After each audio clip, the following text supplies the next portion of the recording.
Last year, Americans packed up and left entire states behind. United States, and now some Americans are packing up and leaving, and they're deciding to live abroad. Quietly, deliberately. No exit interview.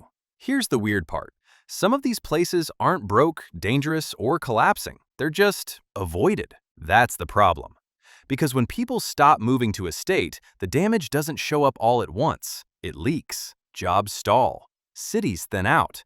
And by the time headlines notice, it's already too late. So today, we're counting down 10 states Americans are quietly skipping right now, based on migration data, not vibes. And what nobody tells you is why some of these names will surprise you. Think you know which state tops the list? Wait till you see number 3. Like the video if you enjoy uncomfortable data. Subscribe, because knowing where not to move is a survival skill now. Let's break it down. Number 10, Mississippi. Here's a fortune teller prediction. Mississippi will educate your kids for another state. That's not shade, that's math. Mississippi sells itself as slow, cheap, rooted. Porch swings, church bells, a place where nothing changes fast. And for a lot of people, that sounds like peace. Low cost of living, short commutes, familiar rhythms. The kind of place where life is supposed to feel manageable. But then you look closer, and the calm starts to feel like stillness, and the stillness starts to feel like a ceiling. Mississippi consistently ranks near the bottom in net domestic migration. But here's the twist. It's not retirees leaving. It's working-age adults with degrees. Mississippi has one of the highest out-migration rates of college graduates in the U.S. The state invests in education, then watches talent vanish like a free trial expiring. Median household income hovers around the mid-$50,000 range, while wages in professional fields lag far behind national averages. You can afford to live here until you want to move up. Mississippi ranks near the bottom in health outcomes and physician access per capita. That's not abstract. That's drive an hour for a specialist, energy. Job growth exists, but it's heavily concentrated in low-wage sectors. Manufacturing, service, logistics. Stable, yes. Upward mobility, surprisingly scarce. Young adults don't just leave, they leave early,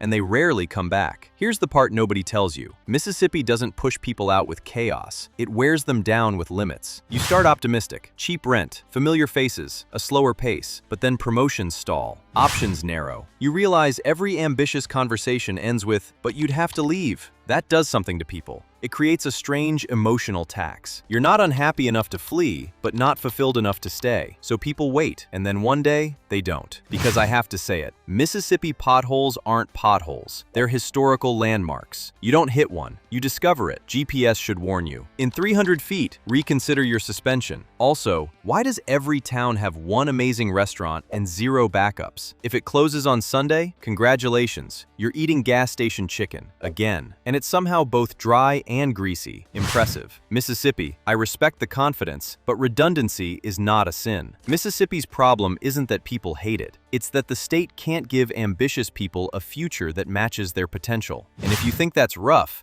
wait until you see the next state, where people leave even when the jobs are booming.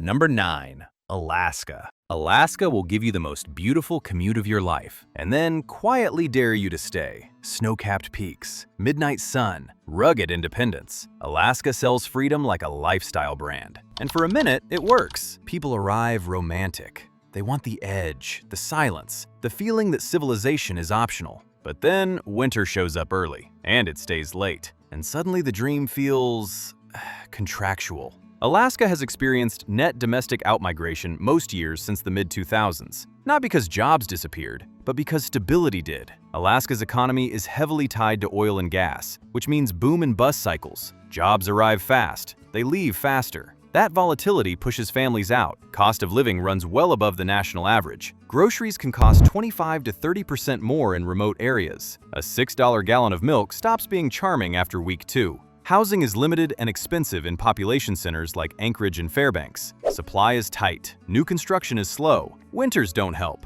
Alaska reports higher than average violent crime rates, especially in rural regions. That surprises people. It shouldn't. Public services fluctuate with state revenue. When oil prices dip, budgets get creative, in the bad way. Here's the thing about Alaska. It doesn't break you. It asks you questions every day. Can you handle isolation? Can your career survive unpredictability? Can your mental health coexist with months of darkness? People don't leave Alaska angry. They leave tired, emotionally maxed out, financially cautious. You start realizing your life is being shaped by weather forecasts and commodity prices. Alaska time is fake. Flights are weather pending. Appointments are maybe. If someone says they'll be there at 3, what they mean is sometime today, unless nature disagrees. Also, why does everything require just a quick drive, which turns into 3 hours and a moose negotiation? Alaska distances are emotional lies. Maps are optimistic, and every local says, you get used to it, which is code for lower your expectations. Be honest, yes or no? Could you handle 4 months of darkness if the views were insane? Comment below. Alaska teaches you that freedom without predictability has a cost. And coming up next, a state where people leave not because it's extreme, but because it's quietly running out of reasons to stay. Number 8. Louisiana. Louisiana might be the most fun place Americans are quietly deciding not to live. The music hits, the food slaps, the culture feels alive in ways most states forgot how to do.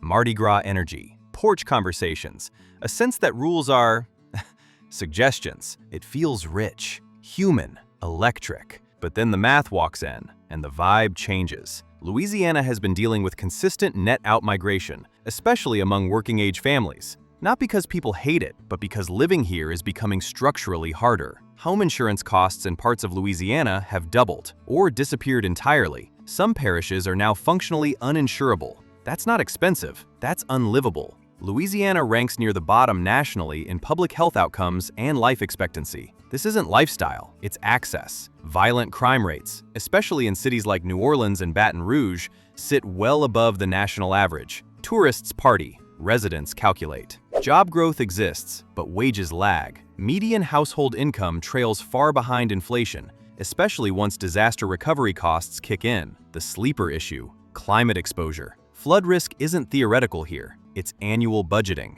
Here's the emotional tax of Louisiana. You fall in love with the culture, then you start paying protection money to nature. Every year becomes a gamble. Storm season, insurance renewal, infrastructure repairs. You don't plan 5 years out, you plan hurricane to hurricane. And surprisingly, people don't leave after disasters. They leave after the third rebuild. Because it has to be said, Louisiana will sell you the best $9 meal of your life, then charge you $14,000 in flood damage. Balance. Also, Louisiana humidity isn't weather, it's a personality test. You step outside and immediately regret every fabric choice you've ever made. Deodorant becomes theoretical, glasses fog, phone overheats, and locals just say, it's not that bad today, while you're actively dissolving. Some Louisiana homeowners are paying more for insurance than their mortgage. Pause. Okay, jokes back. That's not insurance, that's emotional rent. Remember Mississippi exporting its college grads? Louisiana exports homeowners. Different product, same exit.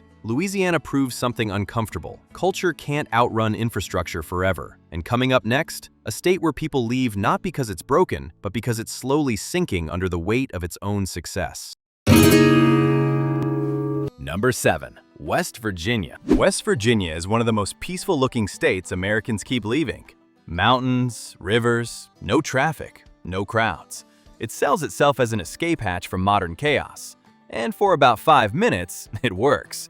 The quiet feels healing. The rent feels illegal, in a good way. You think, why doesn't everyone live here? But then the silence starts answering back. Everyone blames coal. That's lazy. West Virginia has the second oldest median age in the country. Young people don't move here, and the ones born here leave early. The state has lost population every census cycle since 1950. That's not a dip, that's a pattern. Labor force participation sits well below the national average. Jobs exist, but many don't pay enough to keep ambition alive. Healthcare access is among the worst in the U.S., especially in rural counties. Hospitals close quietly, people notice loudly. West Virginia has some of the lowest in-migration rates of young adults with degrees in America. There's no replacement generation. West Virginia doesn't feel dangerous, it feels paused. You're safe, but from what? Cities with higher crime still attract people because they offer momentum. West Virginia offers stability without direction.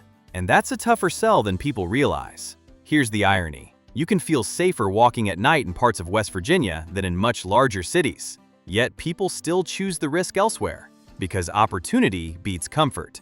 West Virginia rent is cheap because the future isn't included.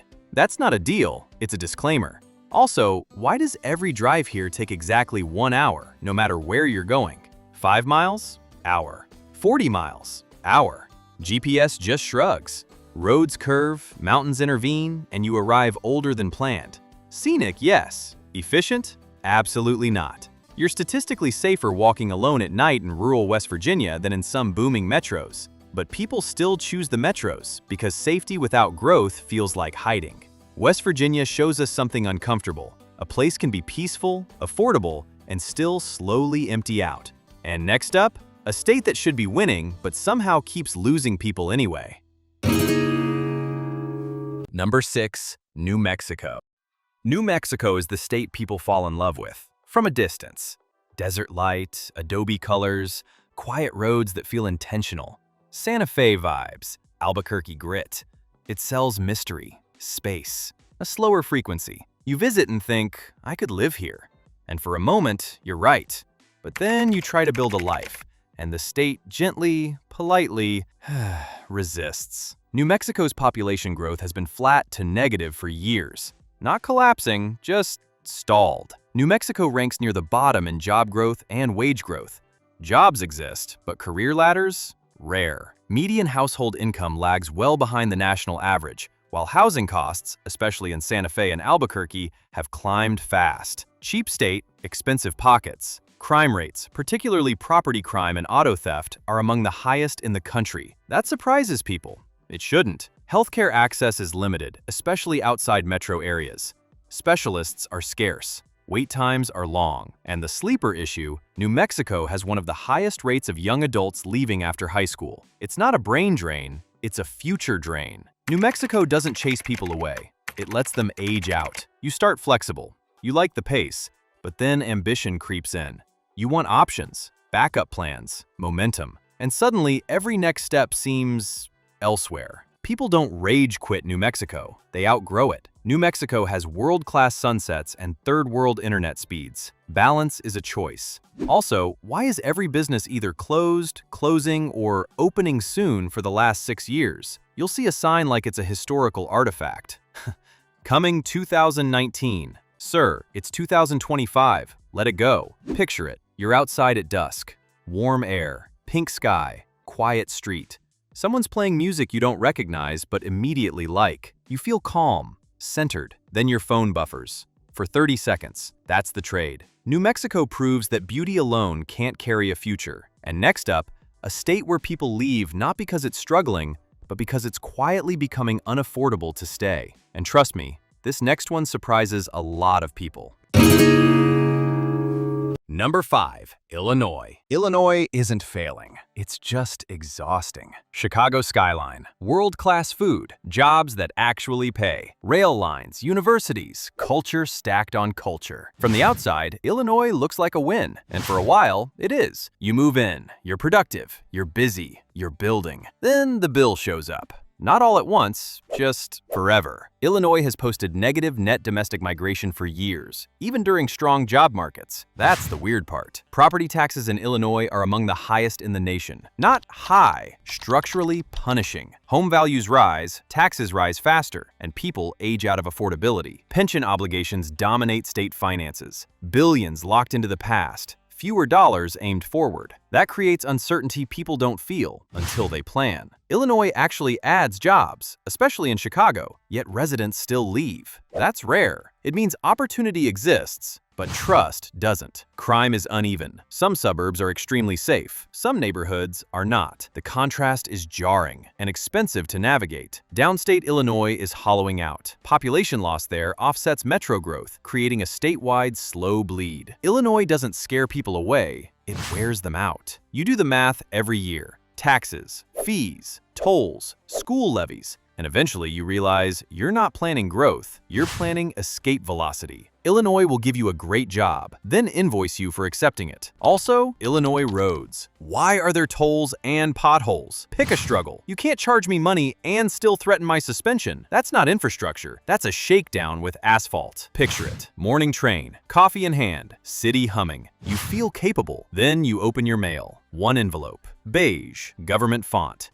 your soul sighs before you do. You can feel safer walking at night in some Illinois suburbs than in cheaper states, yet people still leave Illinois for places with fewer services but lower friction. Yes or no? Would you trade higher taxes for better services if the rules stayed stable? Comment. I'm curious. Illinois proves something uncomfortable. You can have opportunity and outmigration at the same time. And coming up next, a state where people aren't leaving because it's expensive, but because the future keeps changing the rules.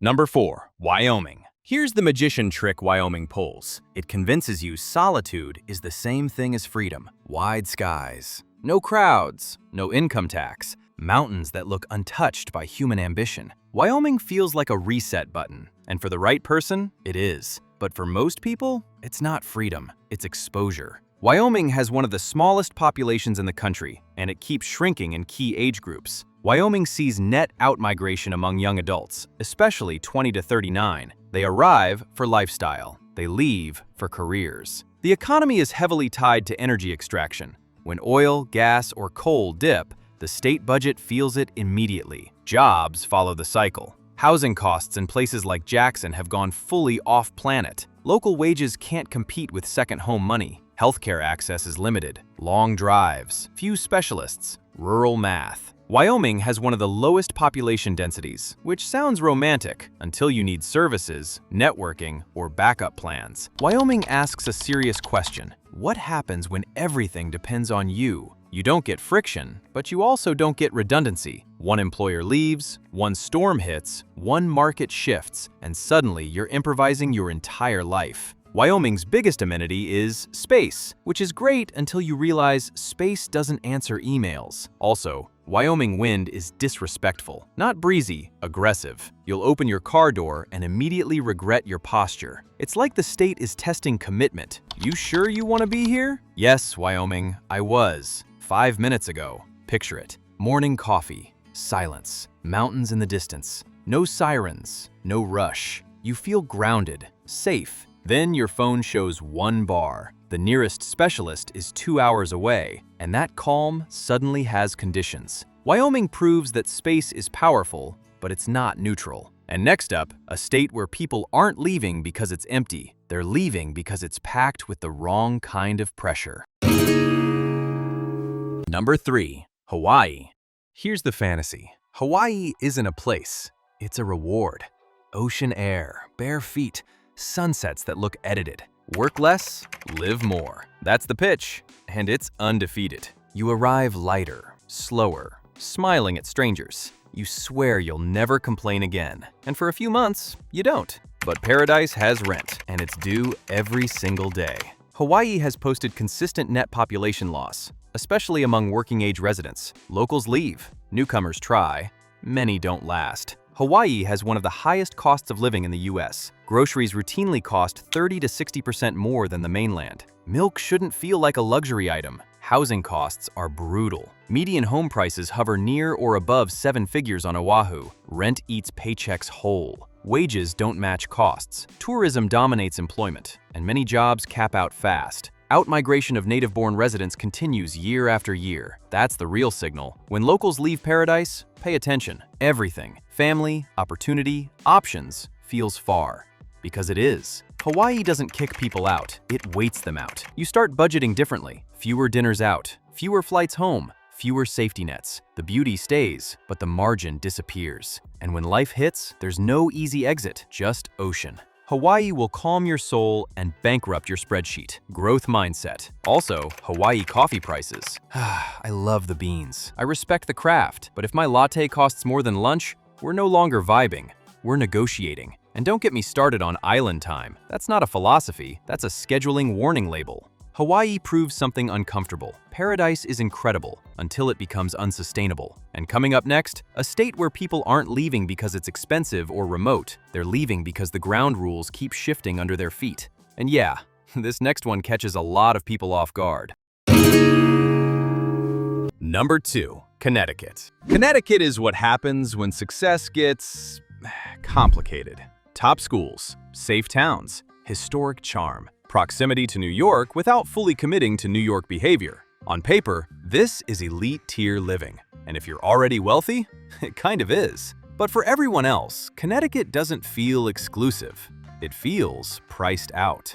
Connecticut has dealt with long-term net outmigration, especially among middle-income families and young professionals. Cost of living runs well above the national average, driven by housing and taxes, not nightlife or opportunity. Property taxes are consistently high, even in towns without major amenities. You're paying premium prices for stability, not excitement. Job growth is slow outside healthcare, insurance, and defense. The economy is solid, but narrow. Connecticut is one of the oldest states by median age. Young adults don't move in, they pass through. Wages haven't kept pace with costs, so the middle slowly evaporates. Connecticut doesn't scare people away, it boxes them in. You feel safe, educated, responsible, but also stuck. Every upgrade, house, commute, lifestyle, comes with a price jump that feels punitive. Connecticut is the only place where a perfectly nice town can still feel like an expensive waiting room. Also, Connecticut weather. Pick a lane. It's either gray, raining sideways, or pretending it's spring for 12 minutes. And the drivers? Aggressive but polite. They'll cut you off, then wave like you messed up.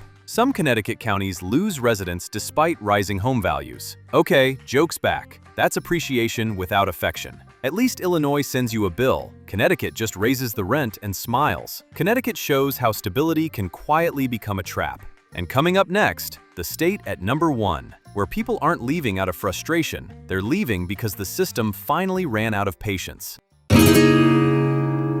Number 1, North Dakota. Here's the quiet trick North Dakota pulls. It looks boring enough that nobody questions it. Flat land, cold winters, no hype, no chaos, just stability. Jobs, space, a place you move for a reason, not a vibe. And for a while, it works. People come for work, for calm, for affordability. Then winter hits, and the silence gets louder. North Dakota once exploded with growth during the oil boom. Then the boom cooled, and so did everything else. North Dakota has seen net outmigration in recent years, especially among young adults once energy jobs slowed. The economy is still heavily dependent on oil and agriculture. When prices dip, confidence goes with it. Housing shortages in cities like Fargo and Williston pushed rents up fast. Then jobs leveled off. Worst combo. Brutal winters aren't just weather. They affect mental health, mobility, and retention. 6 months indoors is a lifestyle tax. Limited cultural and career variety. If your industry isn't energy, healthcare, or education, your ladder is short. North Dakota will pay you well, then charge you in daylight and sanity. North Dakota doesn't fail people. It simply asks them to trade range for reliability. You're safe, employed, comfortable, but after a few years, you realize your life has fewer branches, fewer what-ifs. The state doesn't collapse, it quietly caps you. Also, North Dakota cold is personal. It's not grab a jacket, it's question your choices. Your eyelashes freeze, your car makes noises it shouldn't, and locals say, this isn't even that bad. That sentence should be studied by psychologists. Picture it, early morning, snow glowing blue, coffee steaming, streets quiet. You feel steady, safe. Then you check the forecast. -20 again.